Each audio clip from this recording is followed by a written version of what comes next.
Good day, YouTubers. I'm back, and today I got a few things I wanted to show you.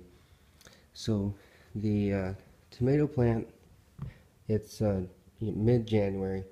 The tomato plant I started, I'm just kind of experimenting.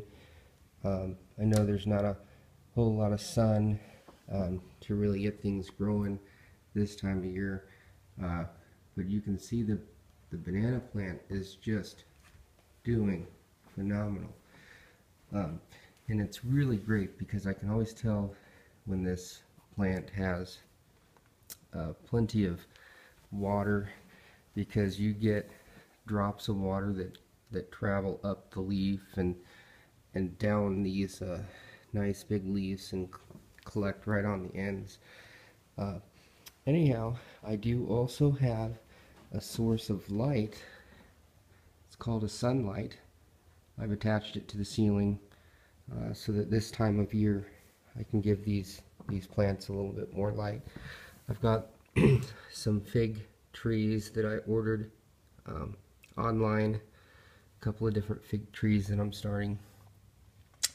I've got some basil that I've started, got some beefsteak tomatoes I started, and I've been starting some seedlings. These are primarily pepper seeds, and I've got a heat mat that I ordered that's coming because peppers like it warm. They like the dirt warm to be able to germinate. But even without, I've got a couple of them to germinate and sprout. One that's doing very well. Back here you may not be able to see, but those are starting to come up just a little bit. Keep a little greenhouse over the top of them to keep it moist in there. Today, my primary concern is getting more calcium and making sure that in adding the calcium that I don't mess up the pH of my soil. If you know anything about chemistry, you know calcium is a very basic element, very basic substance. So you need to add something that's a little bit acidic to balance it out.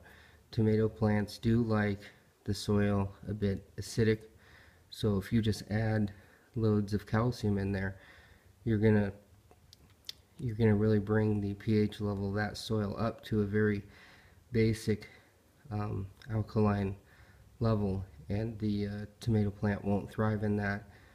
It won't actually even be able to use any of the calcium that you add, because without some acidity in there, the plant can't bring up any calcium. So here's what I'm doing for that. So over here I have some ground up turkey bone. This Thanksgiving, of course, we had a turkey. I saved the carcass. Of course, I used the turkey carcass to make a nice turkey stock that I used. So I'm literally utilizing every bit of that turkey.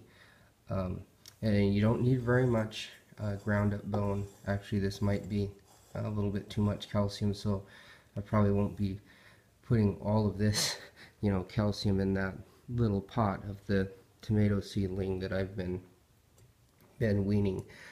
Our next ingredient is going to be coffee grounds that I've been saving up.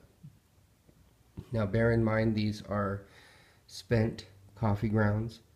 They've already been used to make coffee, so if you just use unused coffee, like new coffee off the shelf, that's gonna have way too much acid in it, so don't do that. Make sure you only use spent coffee, because there is still a little bit of acidity in this. If you were to take a pH meter and put it in just these coffee grounds, I guarantee that even though they're used, it's still going to be slightly acidic. So the other great thing about the coffee grounds is very good source of nitrogen, phosphate, same with the calcium, the ground up bone. You have calcium, you've got phosphate in there, obviously. All living things, all things that were once living are going to contain phosphate. So I'm going to take some calcium and some coffee grounds and try to come out with the perfect balance. I'm not being completely scientific here. If I was, I would have the tools to tell me what my pH level is, but I'm just using common sense here and a little bit of a hope that I get the right mixture. If I don't, it's not a big deal. I'm still learning a lot. I'm experimenting. In case you're wondering what all the yellow